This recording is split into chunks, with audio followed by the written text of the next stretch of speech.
Thank you very much to people who have joined and those that are joining. It's a real pleasure and privilege to be here and talking about my favourite topic in the world, talking about forests here in New South Wales. So I want to acknowledge that I am currently on Gullible country, which is just near the border of Widjabul country up here on beautiful in the Bundjalung Nation. I pay my respects to all elders past, present and emerging, and acknowledge the incredible connections to country and waters all across these beautiful lands. We're here to talk about forests, and I want to particularly pay respect to all of the forest tribes across the country and acknowledge that incredible continuing connection that First Nations people have to forests and how important it is for all of us to work together to protect forests, to recover them and bring them back to their full functioning health and extent across this beautiful continent. Thank you, folks. I can see people are rolling in, so thank you very much. I can't tell you how excited and thrilled I am to be hosting this conversation tonight. I am joined by Mark Graham. Most of you don't need an introduction to Mark, but Mark is a forest ecologist. He's also become a forest activist because that's what happens when the thing you love and know deeply and you're connected to is literally being plundered in front of your eyes. I've asked Mark this evening to share with all of us some of his deep knowledge, and it is deep knowledge, about Gondwana and beautiful forests and the public forest estate.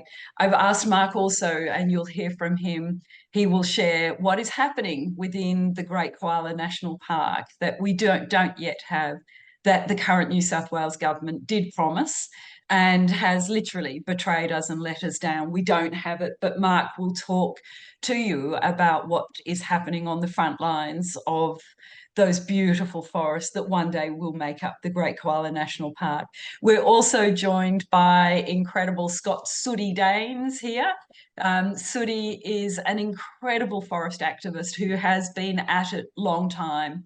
And Sooty can not only scale the forest canopy and watch it and protect it and understand it, he's also an astute forest legal eagle eye.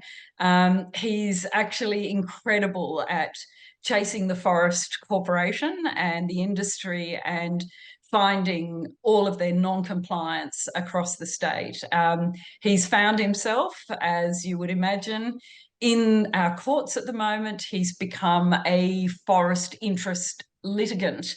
And I've asked Sooty if he will share with us this evening some of what's happening in the courts. And I have just learned that he's got some incredible breaking news to bring to everybody here tonight about what is happening in the courts. So and then, of course, once we get close to 7 p.m, we're joined by the incredible Professor David Lindenmayer. I'm sure none of you need an introduction to him either, but Professor Lindenmayer is also a long-time expert forest scientist, but he's also an expert in forest management. And many of you will know he's just released a book, and I would encourage all of you to get hold of that book. He will talk to us a little bit about that when he joins. So we're going to have a quick conversation. Well, we're going to have a conversation and then David will join us. But first, I just want to explain and remind everybody, what are we talking about? At the moment, we're talking about the public forest estate. New South Wales, in New South Wales, we've got around about, I'm going to give you some very rough, rubbery figures, but they're reliable. It gives you a picture. There's about 80 million hectares across New South Wales currently. Around about 8 million of those, so 10% of New South Wales, is in our protected area network, our national park estate. When we're talking about our public native forests, we're talking around about 1.8 million hectares. We're looking at about 2.4% of the whole state. I mean it, these figures are a bit rubbery, they change. It's also actually quite difficult because Forestry Corporation has delineated some of our precious public native forest estate as plantation. That's a fight that we will have, that we will continue to have. But we are looking, when we talk about this campaign and the desperate need for us to end native forest logging, we're talking around about forests that make up 2.4% of the whole of New South Wales, from Bega up to the Tweed and out to those western areas. The case to end native forest logging has been made, and if you're looking at merit and argument, we know it's won. The jury has returned a verdict clearly that says, for every single reason known rationally, we must protect our public forest estate. We know that this would be a way, literally, to address the extinction crisis that we're facing for our forest-dependent species, and we know that it would help us radically address the climate crisis that we have. We know, just on climate, I'm just going to touch very briefly on climate before I hand over to Mark to talk about the ecology of our forests. We know that logging the public forest estate is a high emitting industry. We're releasing around about 3.6 million tonnes of carbon CO2 equivalent into the atmosphere every year. For context, that's around 840,000 medium-sized cars and 4.5 times the annual emissions of the domestic aviation fleet. This is what Professor Jen Sanger, who's a forest expert with carbon, she's calculated for the New South Wales forest estate. What she told us is that ending native forest logging immediately would prevent short-term emissions of about 1.8 million tonnes of CO2 equivalent. The long-term emissions reduction in this would be around 76 million tonnes of carbon by 2050. And we're looking at, when we talk about that in terms of dollars, we're looking at around $2.5 billion based on the current cost of carbon. We know that forest logging doesn't generate any profit in New South Wales. And as many of you would know, it costs us. So we know that the hardwood sector of the timber industry ran at a loss and continues to run at a loss each year. One of the figures that really stuck in my mind was the 21-22 figures for forests. We know we lost outright around 9 million in literal costs, but we also know that we were looking at around $80 million of subsidy to make that 9 million loss. And those subsidies were given under the guise of fire recovery, flood recovery monies. So basically what we know, in 2021, IPART reported an average shortfall of around $3.96 per green metric tonne.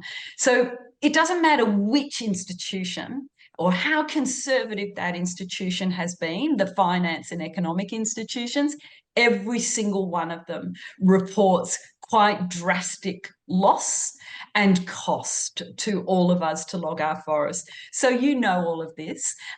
Just to finish that one though, the Blueprint Institute, just for the Northeast, actually used a cost-benefit analysis. So when we finish talking about the losses and the costs, when Blueprint looked at using a cost-benefit analysis and did modelling, they actually found that native forest logging in 2023 to 2024, actually we could, turning it around, if we ended native forest logging, the net benefit when we look at carbon and tourism, would actually return about $45 million and that was in present day value dollars. So it's what we know, as I say, the case to end has been won. The jury has returned. So what is it?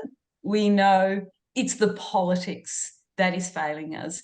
We know that every day we log, it's a political decision to log. And we know that it's not a matter of if, it's a matter of when we turn that decision to the right political decision to not log. Now, I'm going to hand over to my dear friend, Mark Graham, who is going to talk to us about what are we talking about, Mark? Tell us about our beautiful forests.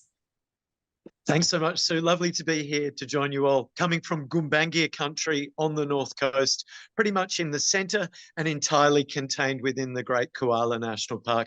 Pay my deepest respect to all the Gumbaynggirr people and indeed the surrounding nations of Dunghutti, Yagal and Anawan. They fall within the Great Koala National Park. I recognise that the forests of Eastern Australia are one of the world's greatest biodiversity hotspots. Within that are the forests, the public native forests of New South Wales. Running along the spine of the Great Dividing Range are these incredible forested corridors that nurture, nourish and sustain our globally significant biodiversity, store astonishing volumes of carbon, make it rain and keep our rivers flowing. And in so doing, they underpin our entire economy with municipal users, residents and businesses in towns, fisheries industries, agricultural industries, tourism industries, all of which are worth an awful lot more to our society than logging of these precious public assets, our most valuable public assets, our life support systems.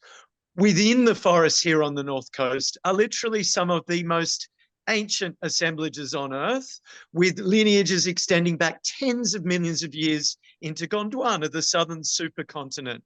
These areas have remained moist through tens and in some instances hundreds of millions of years of time and evolution.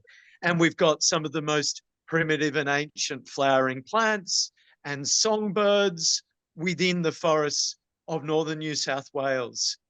Central to that is the Great Koala National Park. Here in Gumbaynggirr country, it extends from sea level at the second southernmost coral reefs on Earth in the Solitary Islands Marine Park to the high points of the Dorrigo Plateau, where it occasionally snows. This is a very limited east-west gradient from sea level to almost 1,600 metres. Within the bounds of the Great Koala National Park are the richest evolutionary expressions of eucalypt forests across all space and time, and these incredible species that live within them. Species such as the greater glider, I'm not going to say much about it, the yellow-bellied glider, the koala, the rufous scrubbird, the large forest owls, and a myriad of other species that require our forests to remain standing, that require us to protect all standing native forests. Where they're broken or degraded by weed invasion and fire, to restore and rehabilitate them, and in so doing to store carbon and to buffer us against the climate crisis. So we've got a bit of a problem up here. We've got these most astonishingly beautiful forests that aren't just sustaining to life, but that when we spend time in them, they're actually healing and therapeutic. They're medically beneficial with medical honey and all sorts of compounds that come from just breathing the forest air and being present in these precious places. The problem we've got is that the government got elected saying it was going to make a Great Koala National Park. Our community, led by initially Ashley Love, the godfather of the Great Koala National Park, put forward this world-class reserve of 176,000 hectares of the public forest estate, broadly bounded by Urugir National Park north of Coffs Harbour, the Guy Fawkes Gorges, the New England Wilderness Area, and then out to the mouth of the Macleay River. Within that, those bounds are maybe 20% of New South Wales's koalas, and incredibly dense populations of these forest-dependent fauna. Since being elected in March, however, last year, all that the government has done is to intensively log koala, greater glider, yellow-bellied glider, glossy black cockatoo strongholds. I celebrate at this point that our community is doing whatever it can to protect and defend these special places. As at today, I think it's 113 days at Clouds Creek, this astonishing place with lots of greater gliders and glossy black cockatoos, stuttering frogs, and all these other amazing creatures like quolls and palmer wallabies, that the community up at Billy's Creek on the Western Dorrigo Plateau within the Great Koala National Park has now run a really long-running blockade, and we're going to get that one over the line into the Great Koala National Park. That is an astonishing effort, and I put out a huge shout out to Meredith Stanton and Barry and Rona for being there every single day, defending those globally special places. I'm probably running out of time, but just ever so briefly, 5 minutes off the freeway, 10 minutes north of Coffs Harbour is Arara East State Forest. We're bearing direct witness to some of the most important stronghold populations of koalas within the Great Koala National Park, on the coastal range, at the headwaters of the Solitary Island Marine Park, being unlawfully logged right now. Actual koala habitat, mature koala trees, tallow-woods exceeding 1 metre in diameter within the last week, removed from the Great Koala National Park. And I tracked a load yesterday from the Great Koala National Park to Boral Pentark at Herons Creek, south of Port Macquarie. It's outrageous, folk, and I encourage anybody and everybody to join us in the forest on the keyboards. We do great citizen science. We find the creatures. They're beautiful experiences, and we're going to get the Great Koala National Park over the line as soon as we can.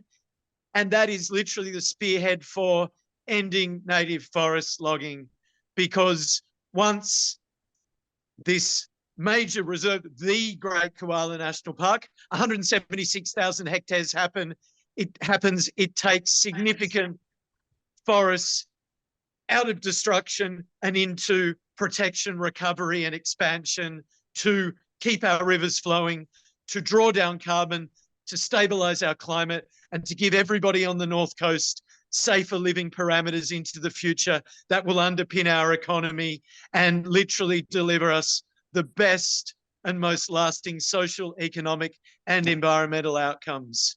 We're going to get it over the line, and Chris Minns had bloody better hurry up in doing so. Beautiful.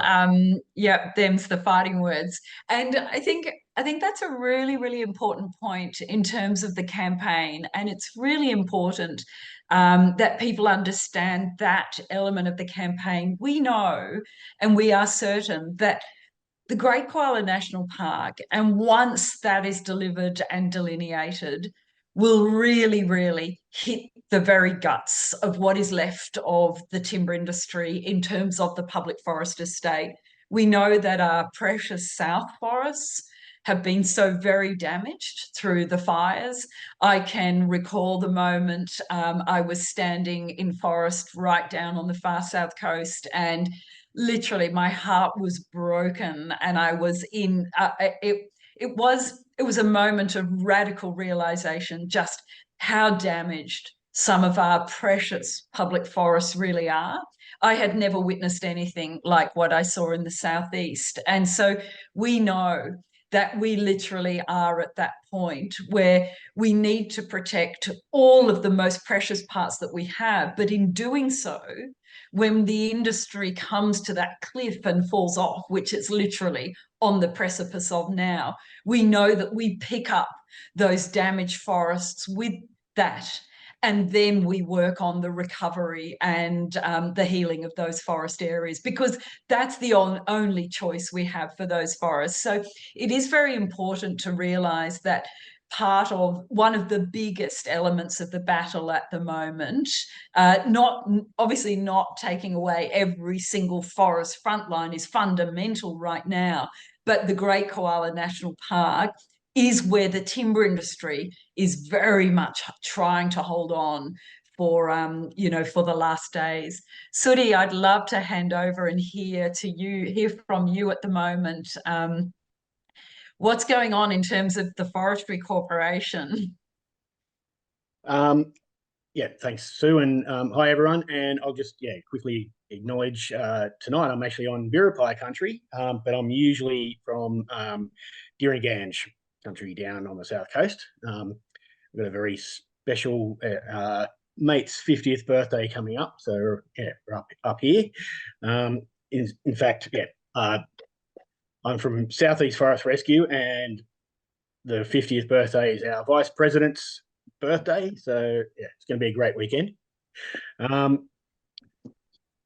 Forestry cooperative, what are they up to? Well, they're up to breaking rules. They love doing that. They do that everywhere in every operation.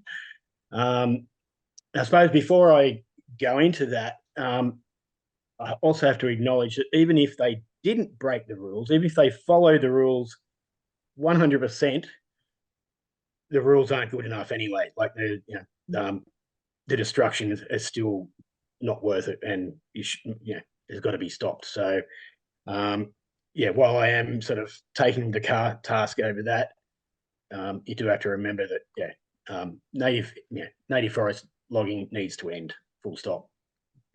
But yeah, lately we've been focusing on greater gliders, and it all started last year in August. We actually did a blockade in Talaganda State Forest, and that sort of triggered a few things. Another friend put in a complaint to the EPA that, in the whole, they were actually logging 6 compartments, and so I think it was something like 1,000 hectares. They had only found one greater glider den in 1,000 hectares. So the EPA went out and investigated and actually found a dead glider and issued a stop work order on the 2 logging operations in Talaganda. And I suppose after that, we had been working with some legal teams, and thankfully a barrister from Victoria came on board, Jonathan Corman, who ran a lot of the cases in Victoria. And we've been sort of working for months with him and our great lawyers, XD Law, solicitors, and then in November we actually went to Flat Rock State Forest, just south of Ulladulla, north of Bateman's Bay, and again I'd noticed that forestry had actually seen 3 greater gliders in surveys like a few months before they started logging, and yet it had failed to find any dentries, of course. So we in the one night we found a dentry. A blockade was established, and the next day it was reported to the EPA. And by the following day, another stop work order was issued on the logging in Flat Rock. During that time, it also came out to the forestry reported to the media that they were doing they have to do what's called broad area habitat searches, and that's what the searches that are meant to identify the dentries. They're doing that during the day. So we're talking about a nocturnal species, and they're looking for a nocturnal species that lives in tree hollows during the day. So that totally went to the competence of forestry doing these surveys. And I suppose, and from that, we started going out to heaps of forests, and we were finding dentries. Forestry weren't. I think for the next couple of months, we must have done at least half a dozen or eight different forests and found dens, put in reports. Trying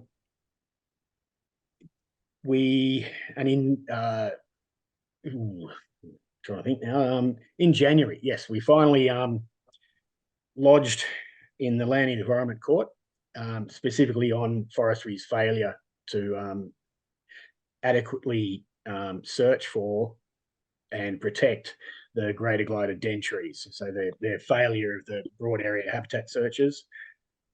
I suppose it was because of that, partly because of that, partly because by that stage, stop work orders on Talaganda had been extended another 3 times. So 160 days, the operations in Talaganda were shut down, and 80 days for Flat Rock. And I suppose the EPA was talking with forestry about, how to deal with this. And they come up with the idea of a site-specific biodiversity condition for greater gliders, which entailed removing the need for forestry to even look for den trees at all. And that was put to us on the 2nd of February and due to start on the 9th of February, following, our uproar over this, that, we actually weren't consulted. No one was consulted. In fact, the EPA, the subsequent GIPA, said that they hadn't talked with any experts. They had no paperwork dealing with the experts over the rule changes. So they actually postponed them and then came up with a week later, on the 16th of February, the site-specific biodiversity condition Mark II, which reinstated the need to look for gliders. And the one, while they have to look for gliders, instead of looking in the whole logging area, all they had to do was do a 1 kilometre walk along a road for every 100 hectares of forest. So at the most, if you can see 50 metres either side of the road for 1 kilometre, that's 10 hectares you've looked at. So they only had to look in 10% of the forest. The other problem is along roads, it's more heavily logged forest, usually along on ridges, so more heavily burnt. Not the best habitat for gliders. The fact that there's less dentries there anyway.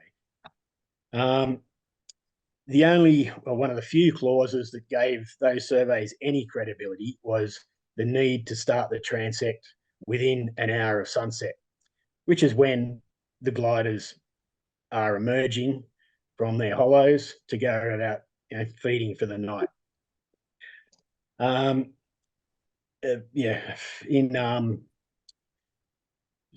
April, I suddenly found out that EPA were actually publishing on their native forest map viewer the results of these surveys. And then I started looking, and the first forest I looked at was Flat Rock, and I noticed straight away that they did the first transect within an hour of sunset, but then they just carried on doing transect after transect during the night.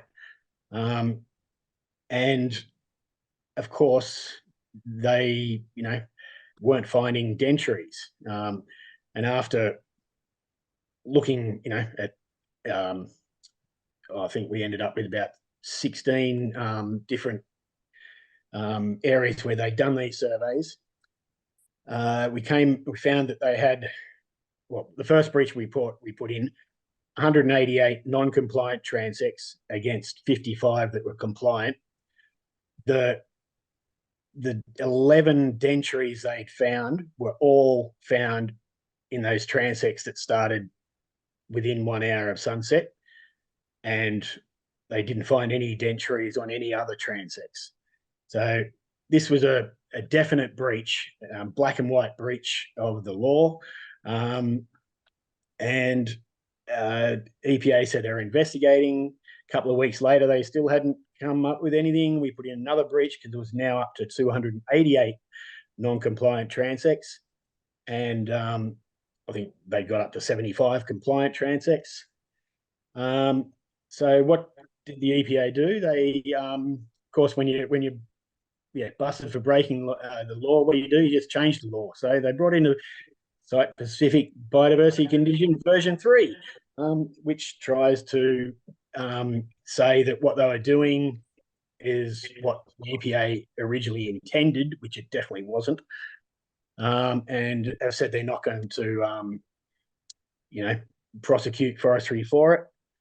I suppose the one good thing is that with this new rule change, forestry has actually sort of given us what we wanted, which was a stop work order in all these operations while they, fix their survey. So we're now on to up to day 13, where according to the EPA, or as of yesterday, forestry has stood down the contractors in 15 operations while they work out what the new rules mean. And if they were trying to simplify it, it's incredible because the EPA themselves actually don't know what the new rules mean, and they wrote them.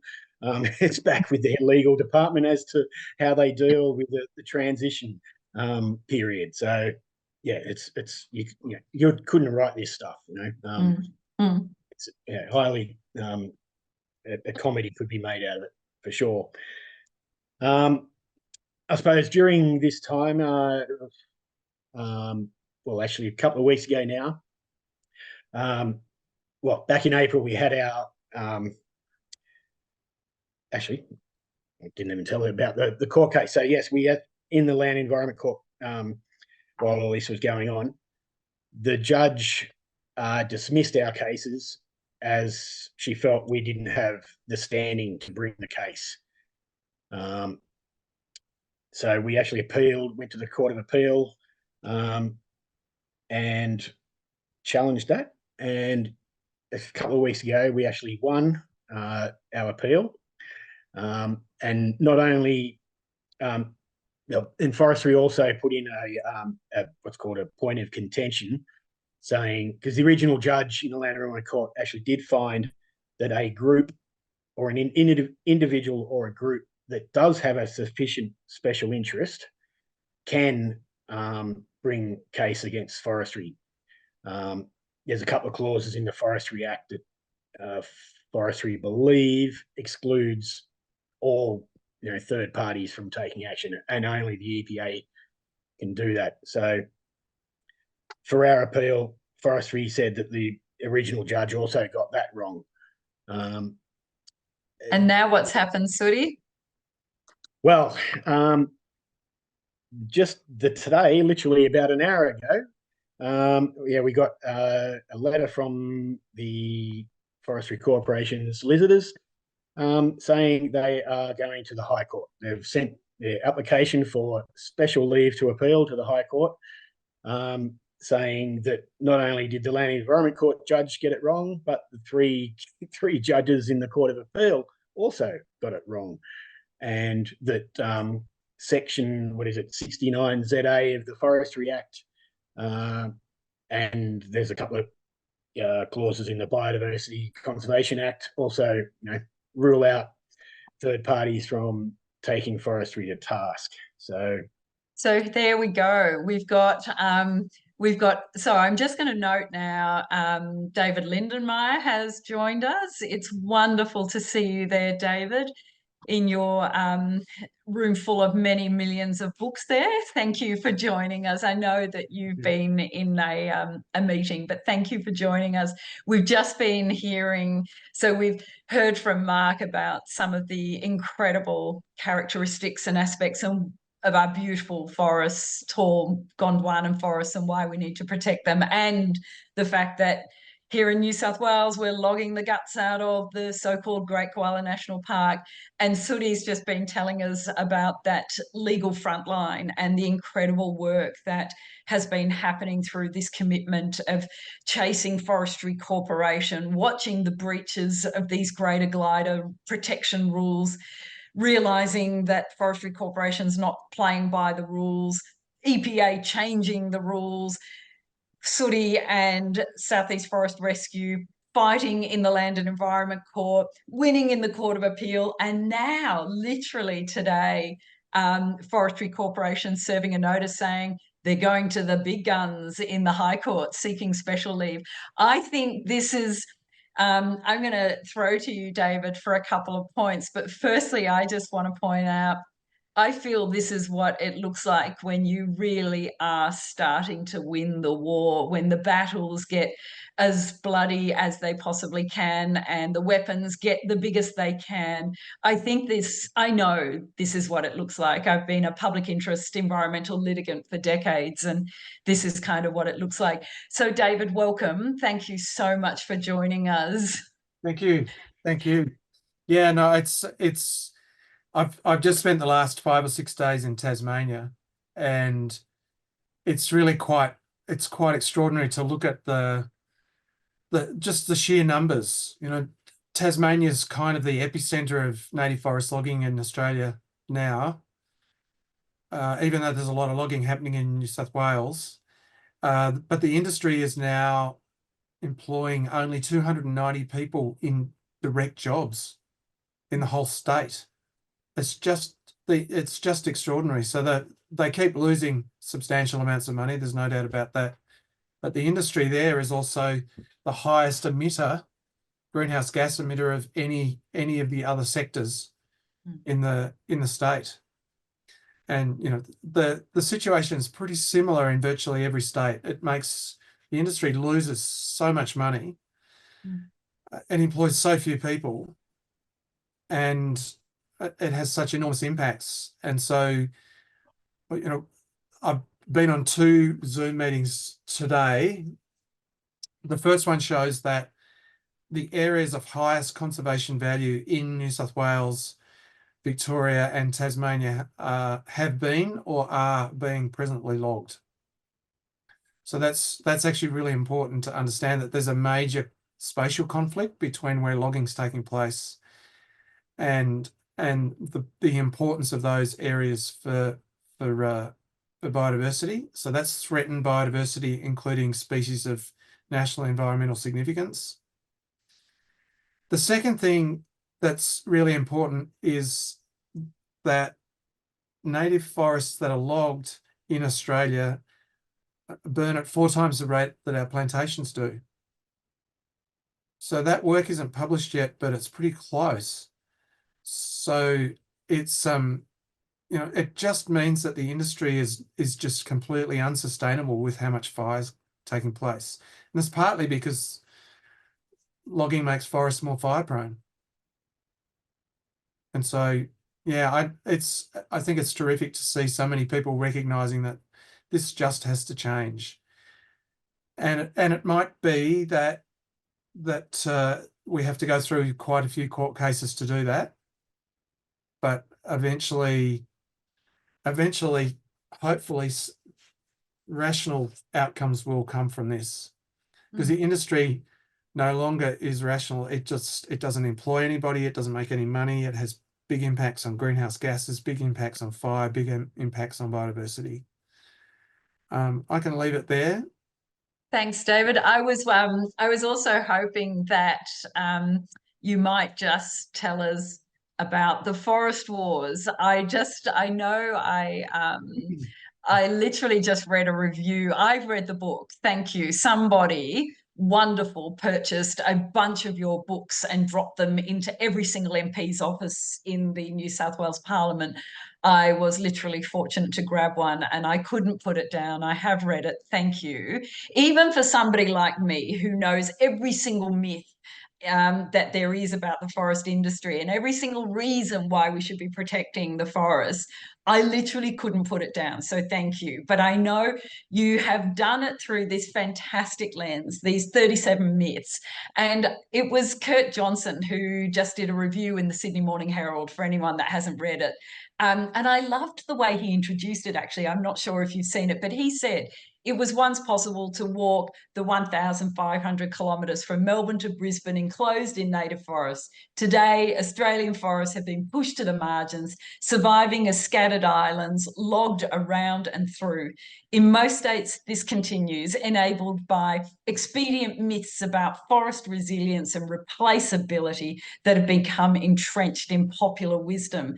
These range from logging is good for fire safety, wildlife can simply scuttle away to another tree as soon as one is felled. He says many myths rely on a neoliberal lexicon where native forests are resources or green capital and logging can be sustainable.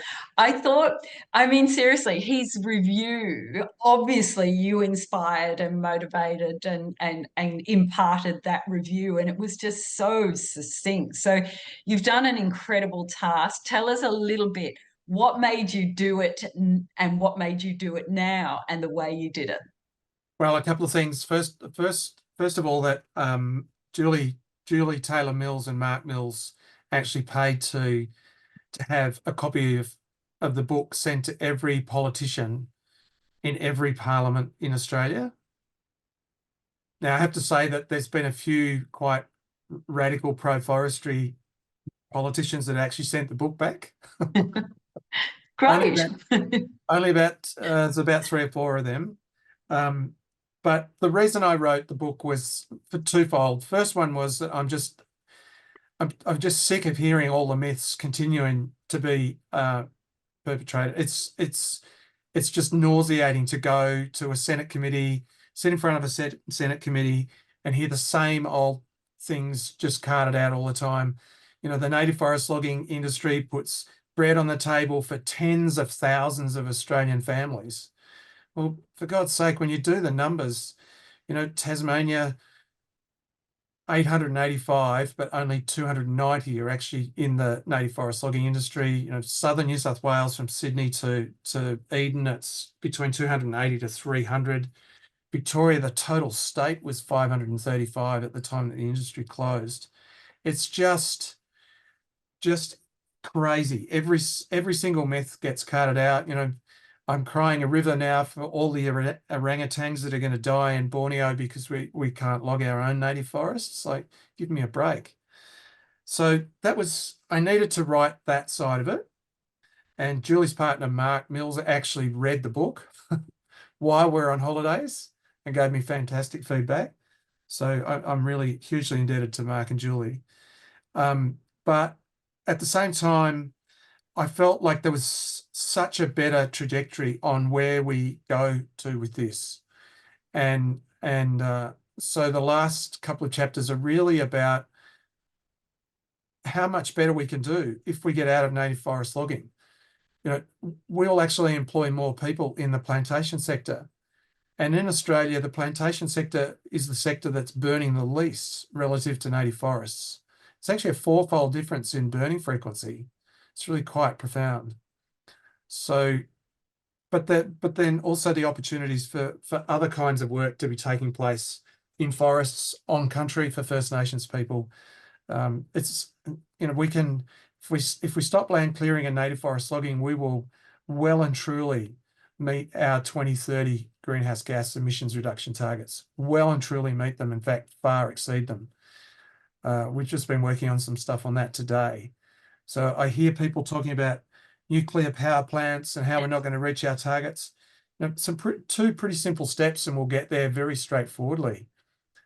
So they were the two reasons: to debunk the myths, but to tell people there's actually a better way that employs more people in more jobs, better jobs, longer lasting jobs, putting the forest back together again after the last 150 years of desecration, and helping us to meet our climate targets, our biodiversity targets, our employment targets, regional renewal. I just think there's so much better way than what we're doing.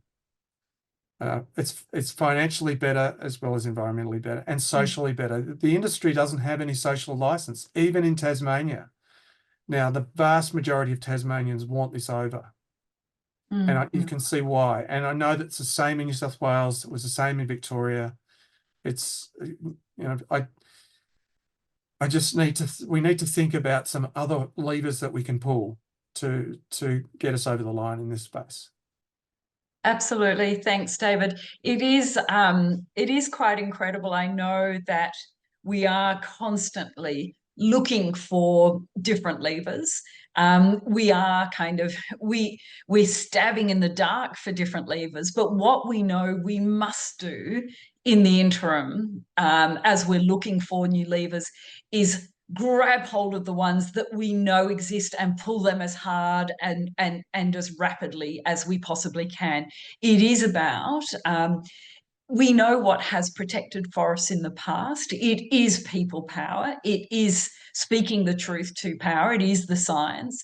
And as we say, we are at that really, really pivotal place where the case has been made. The jury's returned, as I said earlier, the verdict in terms of all of the reasons to end native forest logging and to actually move to that protection and recovery model of forests, because we know their values are what we all need to fight on the front lines of a number of the environmental issues, crises that we're facing, whether it is the climate, whether it is the extinction crisis. We know also about forests assist with this landscape resilience, which we're always looking for after these catastrophic events that we experience. That resilience is what we need, and we get that through increasing forest health. But what we must all absolutely remain cognizant of while we're pulling these levers as hard as we can is the power of turning up when called, the power of speaking up, the power of hitting keyboards at the same time, because we must remain completely open to the opportunity that is presenting itself for that political decision to happen. We know that pressure on politics is what makes decisions. And so we have got in New South Wales, we've got a New South Wales Labor government. They're very, very sensitive to this issue. We've got a split government. There are currently members in the New South Wales Labor Party who are ashamed that they are still logging the forest in New South Wales. We've got Labor MPs that are working internally in the parliament. I am seeing them, I am witnessing them. So this is about continuing the pressure. It is about continuing to speak the truth about what's happening in the forest. It is about that consistent messaging with each other and escalating and elevating that message. David, I was just wondering also if you could, Mark raised it earlier and Sooty's been talking about it, but we're realising so much about greater gliders and the glider populations across New South Wales.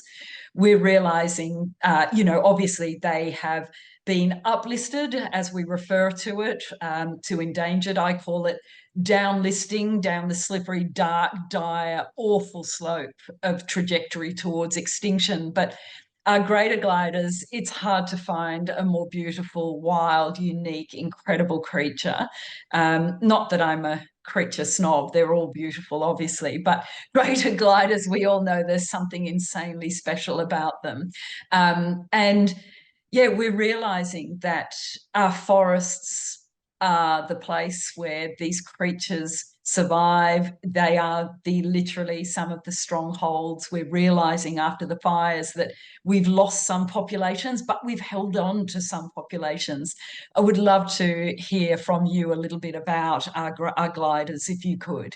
Yeah, sure. So just quickly before I do that, I think there's a range of things we have to do here in this space. One is it is important that things continue to be prosecuted through the courts.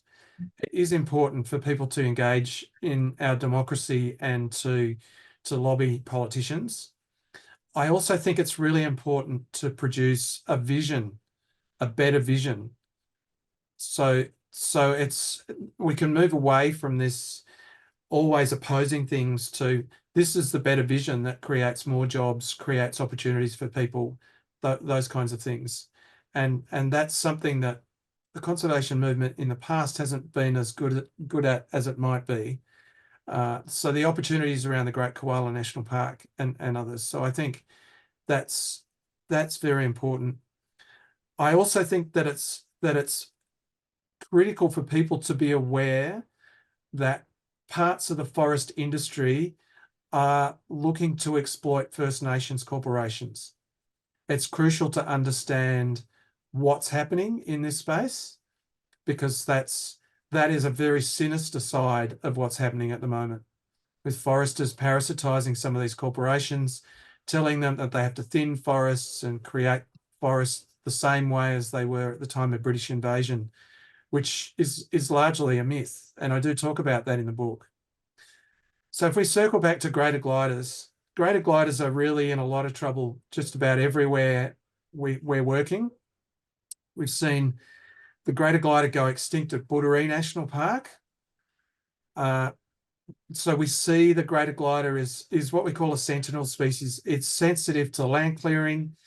And yes, there are places being cleared for coal mines in Queensland where the small version of the greater glider, the tiny one, is quite vulnerable to having its habitat cleared.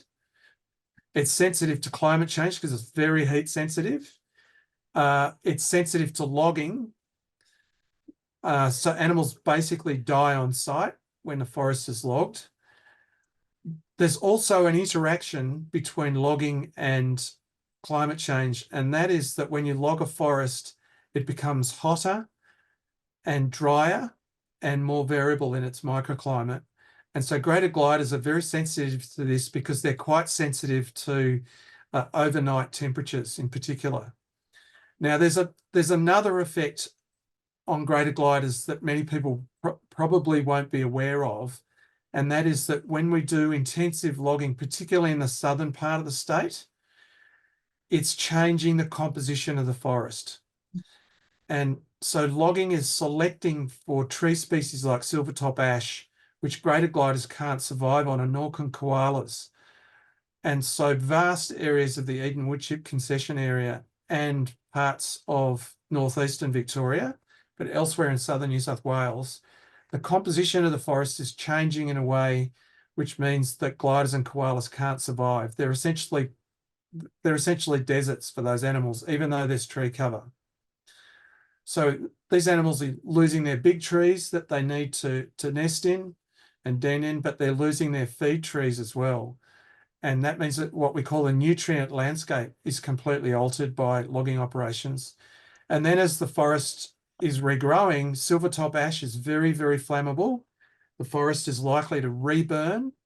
And when it reburns, gliders that have survived will often be killed by the second fire or even the third fire that comes through. So we've seen gliders decline significantly in many parts of its distributions. It's been extinct in large parts of northeastern Victoria now for a number of years, but particularly after the Black Summer fires. It's declined by 80% in the tall wet forests in central Victoria. It's extinct at Buddery National Park. And it's also declining in many other places. For example, in the Blue Mountains, populations have been lost in quite a number of places, particularly coastal populations. So there are now very tiny little relic populations in some of coastal southern New South Wales. The species has disappeared from many, many areas. It used to be the most common species that we would see routinely, and now it's extremely uncommon. We have only about 4 to 5 sites where the animal's been seen in East Gippsland out of 150 survey sites approximately. So catastrophic declines. And we're in danger of losing that species in the next 15, 20 years throughout much of its distribution if we're not careful. Mm. Yeah, it's a frightening prospect, absolutely frightening prospect. And I think, yeah, we just, we don't properly understand the full extent of the conservation status of the glider. I know that work's happening, but I think it's far worse, unfortunately, than what people have thought it might be. So, I mean, the millionth reason why we must, as you say, not just end logging the public forest estate, why we must turn this into the positive narrative of what it means to end logging the public forest estate and what that incredible nature positive work looks like when we actually start to recover and repair our forests. Mark, I just want to throw to you, if I can, if you had one question that you would like to ask both your colleagues on this panel, both Professor Lindenmayer and Sooty the legal eye eagle down there. What would you like to say to both of them?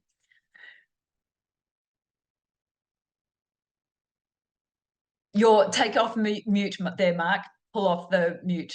Thank you. I guess I'd ask both of you how we best frame the vision for the future of the greater gliders as the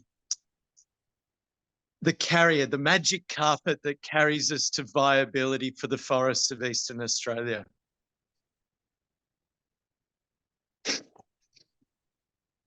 I think that we need to make the greater glider our version of the panda. I think it's such an iconic animal. In many places, there are fewer greater gliders than there are pandas now. Just as there are fewer swift parrots than there are orangutans. And so I think that the seriousness of the problem needs to be highlighted. But I think the better vision for the future, I think politicians don't lead, they follow in general. And so what we're seeing now is that Labor is captured by the CFMEU, particularly the F part of the CFMEU. We have to make it clear to the CFMEU that the C part will be constructing much of the tourism infrastructure, the walks, the aerial walkways, those kinds of things. And we will still need a workforce in the forest. It's just that it won't be cutting down trees, including not thinning forests. That's a big thing at the moment. Oh, there's far too many trees, so we need to thin the forest. Thinning the forest will have mega impacts on greater gliders and koalas and forest integrity as well. So that the true nature-based solutions here to climate change, to biodiversity loss, are proper protection. And we see what happens when we don't have proper protection when you go to Tasmania and a new government comes in, rips up an agreement, throws away a peace deal and says it's going to open up the wood bank. And then after it's been logged by Forestry Tasmania, sorry, I can't call them Sustainable Timber Tasmania, after it's been logged by Forestry Tasmania, then we'll give it to the First Nations people to work out what they can do with it after it's been absolutely smashed to pieces. So we need proper protection. That means formal national parks, and then we have to manage them. That needs a workforce, which means that we have to invest properly in those agencies to do the work. And we need to look at possibilities for green finance. Green bonds are presently being proposed for not only the Great Forest National Park in Victoria, but an equivalent for the Great Koala National Park in New South Wales. There's a lot of potential investment waiting to come into this space, but it needs the certainty that an area has proper tenure, and it needs the certainty that it would be monitored properly so that these are real return on investment, not greenwashing that we've seen so much of in the last 15 years in this space. Fantastic. Thank you. And what about you, Sooty? Yeah, just picking up, it's funny David brought in the pandas because the gliders situation has brought in WWF to become more involved in the native forest logging scene. And it's actually, many other groups have come back into the fold and are now actively, pushing forward on the No Native Forest campaign. So gliders have been great for that. And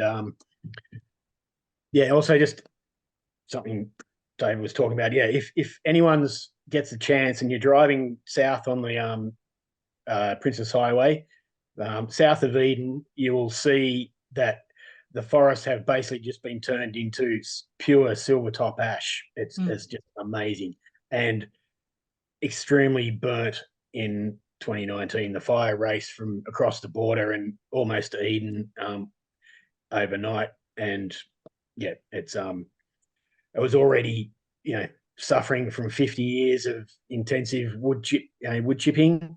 So it already was just to see a silvertop ash, small silvertop ash, which just burnt hot, and it's in a really bad shape at the moment. So lots of restoration, but amazingly, there are still gliders surviving in town there. But sadly, also they actually don't get any protection down there, or they don't actually, forestry don't have to look for them down in the Eden region, which is amazing considering they are the ones that need all the help they can get down there. So, yeah.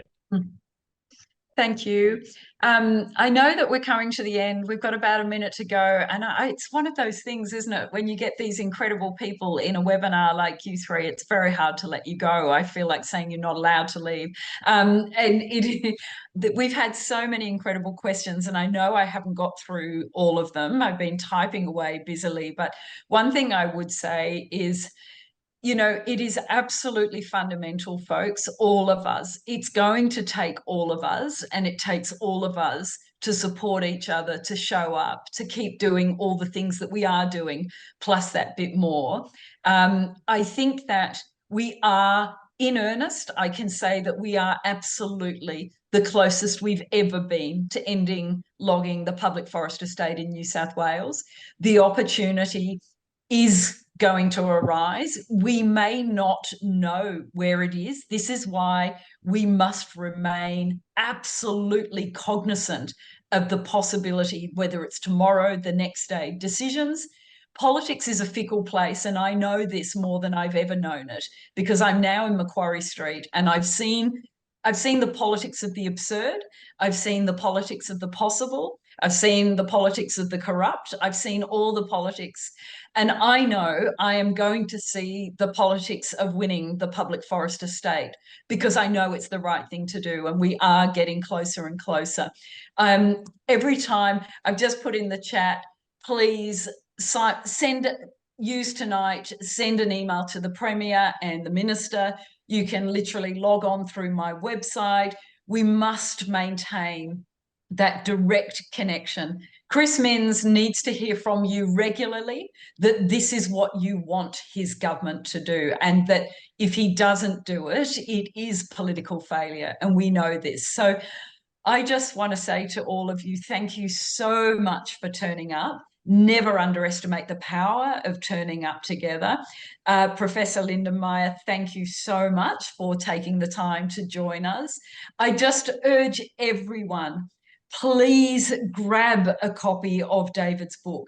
It really is the best read you will do for yourself, for your community, and for the forest, and for the political decision that is coming, because it will inform you, it will empower you to actually get there. So please grab a copy of that book.